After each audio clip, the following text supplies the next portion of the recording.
Immanuel Kant foi um filósofo alemão, fundador da filosofia crítica, sistema que procurou determinar os limites da razão humana.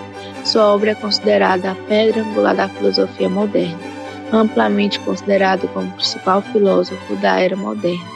Kant operou na epistemologia uma síntese entre o racionalismo continental e a tradição empírica inglesa. Immanuel Kant nasceu em Königsberg, na Prússia Oriental, então Império Alemão, no dia 22 de abril de 1724. Filho de um artesão de descendência escocesa, era o quarto de 9 filhos. Passou grande parte de sua vida nos arredores de sua cidade natal. Dos pais luteranos, recebeu uma severa educação religiosa, na escola local onde estudou latim e línguas clássicas.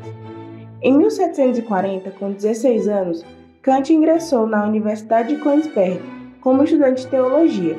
Ele foi um aluno do filósofo Martin Luther e se aprofundou no estudo da filosofia racionalista de Leibniz e de Christian Wolff. Mostrou também interesse por matemática e física. Em 1744, publicou um trabalho sobre questões relativas às forças cinéticas. Em 1746, após a morte do pai, trabalhou como preceptor, o que lhe permitiu entrar em contato com a sociedade de Königsberg e ganhar prestígio intelectual. Mesmo fora da universidade, não parou de estudar e dedicou-se à publicação de sua primeira obra filosófica, Pensamentos sobre o Verdadeiro Valor das Forças Vivas, 1749. Em 1754, Kant retornou à universidade e, após concluir os estudos universitários, foi nomeado docente livre. Lecionou filosofia moral, lógica e metafísica. Publicou diversas obras nas áreas de ciências naturais e da física. Finalmente, em 1770, Immanuel Kant ocupa a cátedra de Lógica e Metafísica na universidade, cargo que exerceu até o fim da sua vida. Immanuel Kant faleceu em Königsberg, Alemanha, no dia 12 de fevereiro de 1804. Immanuel Kant levava uma vida rigidamente metódica e cuidadosa, com horários rigorosos para deitar, dormir, levantar, caminhar e fazer as refeições. Conta-se que seu costume de dar passeio vespertino e diário com seu cão, o que levava os vizinhos a acertarem os relógios sempre que ele passava. O único dia que Kant não saiu para seu rotineiro passeio, pois quando absolvido com a leitura de Emile ou da educação de Jean-Jacques Rousseau, despertou a atenção e curiosidade de seus vizinhos. As obras de Immanuel Kant podem ser sintetizadas em apenas 3 obras principais: a Crítica da Razão Pura, a Crítica da Razão Prática e a Crítica do Juízo. Em A Crítica da Razão Pura, Kant separa os domínios da ciência e da ação.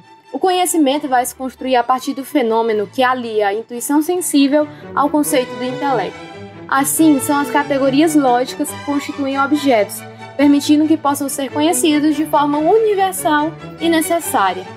Na Crítica da Razão Prática, ele vai apresentar uma concepção mais elaborada do conceito de respeito enquanto sentimento moral, além de introduzir os conceitos de sumo bem e de postulados práticos para dar resposta ao problema da relação entre a felicidade e a virtude. A Crítica do Juízo foi uma das grandes obras de Kant, mas que na época teve a mais magra recepção, e esse precoce destino vai se manter praticamente idêntico ao longo de quase 2 séculos, até décadas recentes. De um modo geral, os que dela se ocupavam não foram capazes de perceber o intuito que levara o seu autor a juntar sob o mesmo princípio transcendental e uma mesma faculdade do espírito 2 domínios que tradicionalmente sempre haviam sido tratados, quando o eram, separadamente. Já no fim da segunda década do século XIX, encontramos eco dessa estranheza e incompreensão em Schopenhauer.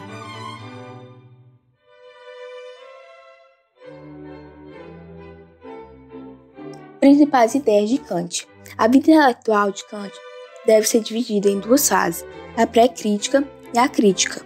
A divisão se dá pela mudança de perspectiva sobre as formas de adquirir conhecimentos de Kant. Isso aconteceu após a leitura que ele fez sobre a obra de David Hume.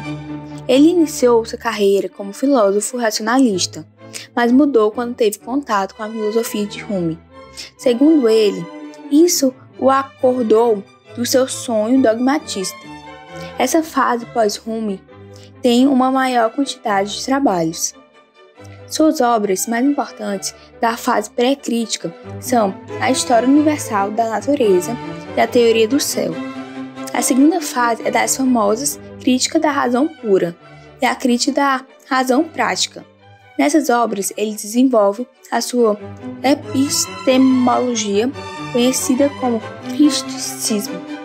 Ele tinha como interesse solucionar o problema levantado pelos empiristas e racionalistas acerca da natureza da obtenção do conhecimento.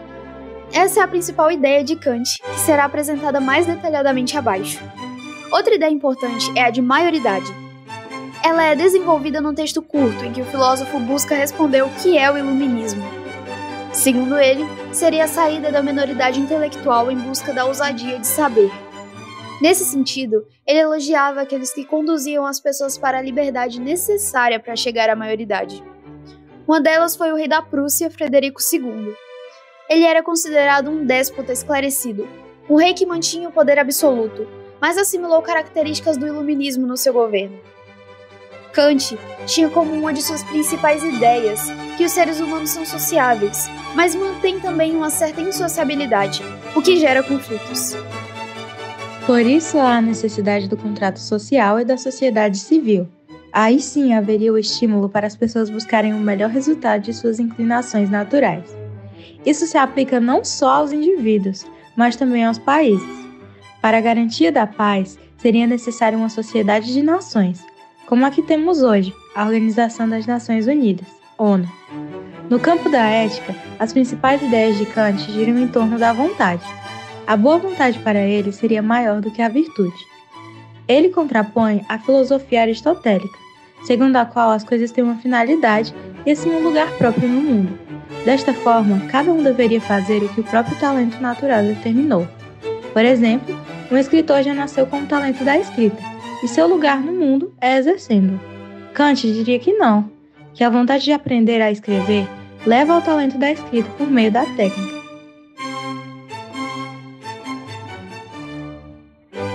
O filósofo alemão Immanuel Kant responde à questão de como é possível o conhecimento afirmando o papel constitutivo do mundo pelo sujeito transcendental, isto é, o sujeito que possui as condições de possibilidade da experiência, o que equivale a responder: o conhecimento é possível porque o homem possui faculdades que o tornam possível. Com isso, o filósofo passa a investigar a razão e seus limites, ao invés de investigar como deve ser o mundo para que se possa conhecê-lo, como a filosofia havia feito até então. Mas quais são exatamente, segundo Kant, estas faculdades ou formas a priori no homem que o permitem conhecer a realidade, ou em outros termos, o que são essas tais condições de possibilidade da experiência? Em Kant, há duas principais fontes de conhecimento no sujeito: a sensibilidade, por meio da qual os objetos são dados na intuição, o entendimento, por meio do qual os objetos são pensados nos conceitos. Vejamos o que ele quer dizer com isso, começando pela intuição. Na primeira divisão da crítica da razão pura, a doutrina transcendental dos elementos, a primeira parte é intitulada Estética Transcendental. Estética aqui não diz respeito a uma teoria do gosto ou do belo, mas a uma teoria de sensibilidade. Nela, Kant defende sensibilidade como um modo receptivo, passivo pelo qual somos afetados pelos objetos, e intuição, a maneira direta de nos referirmos aos objetos. Funciona assim: tem uma multiplicidade de sensações dos objetos do mundo, como cor, cheiro, calor e textura. Estas sensações são o que podemos chamar de matéria do fenômeno, ou seja, o conteúdo da experiência. Mas para que todas essas impressões tenham algum sentido e entrem no campo do cognoscível, daquilo que se pode conhecer, elas precisam, em primeiro lugar, serem colocadas em formas a priori da intuição, que são o espaço e o tempo. Estas formas puras da intuição surgem diante de qualquer representação mental do objeto.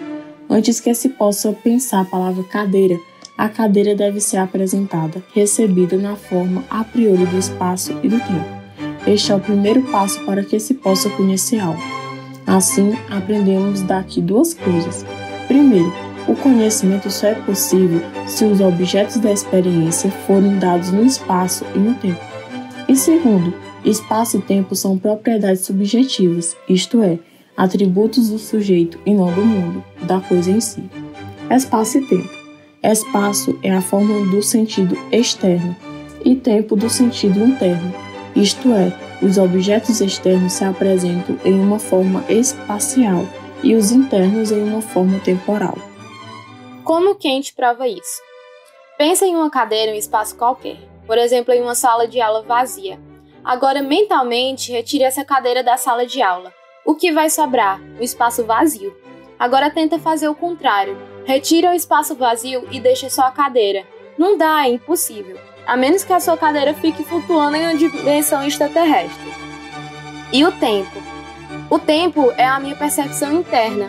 Eu só posso conceber a existência de um eu estando em relação ao passado ou a um futuro. Só concebemos as coisas do tempo em um antes, um agora ou um depois. Voltemos ao exercício mental que a gente fez antes. A gente pode eliminar a cadeira do tempo. Ela foi destruída, não existe mais. Agora eu não posso eliminar o tempo da cadeira. Eu sempre a penso em uma duração, antes ou depois, ou agora. A conclusão é de que é impossível conhecer os objetos externos sem ordená-los em uma forma espacial, e de que a nossa percepção interna destes mesmos objetos fica impossível sem uma forma temporal.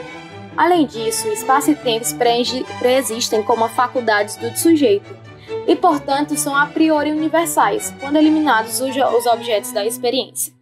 Por isso, segundo Kant, espaço e tempo são atribuídos do sujeito e condições de possibilidade de qualquer existência. As categorias na segunda parte de doutrina transcendental dos elementos, a analítica transcendental, Kant vai analisar os conceitos puros a priori do entendimento, pelos quais representamos o objeto. Vamos rever o esquema do conhecimento antes de avançar. Temos objetos no mundo que só podemos conhecer como fenômenos, isso é, na medida em que aparecem para o sujeito. Fora do sujeito, como coisa em si, estão fora do alcance da razão. Mas, para serem fenômenos, essas coisas precisam, antes de tudo, aparecer no espaço e no tempo, que são faculdades do sujeito. Veja uma árvore. Essa árvore eu vejo em suas cores e formas, que são as sensações desse objeto. Essas sensações são recebidas e organizadas pela intuição no espaço e no tempo.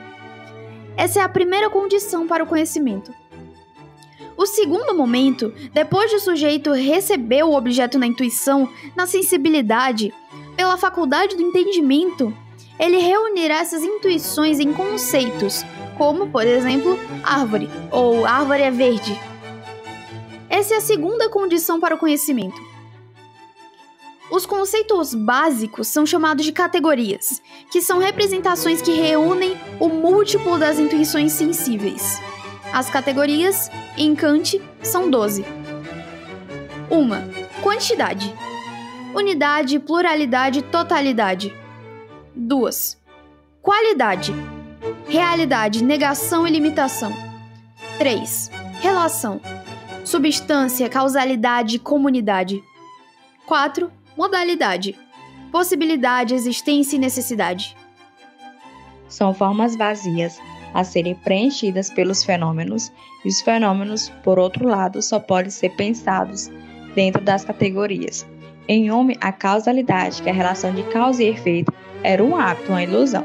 Já para Kant, Hume estava errado em procurar a causalidade na natureza.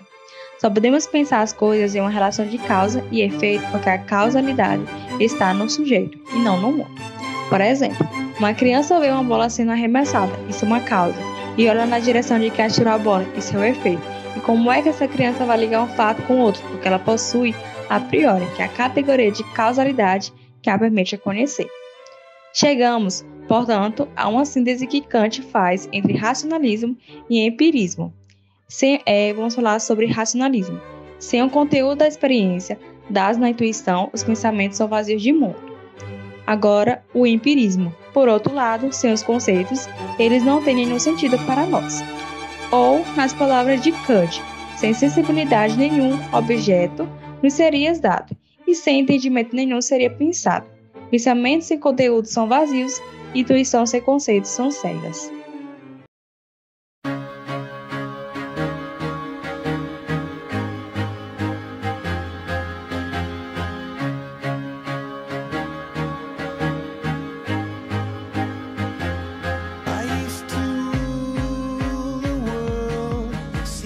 Right.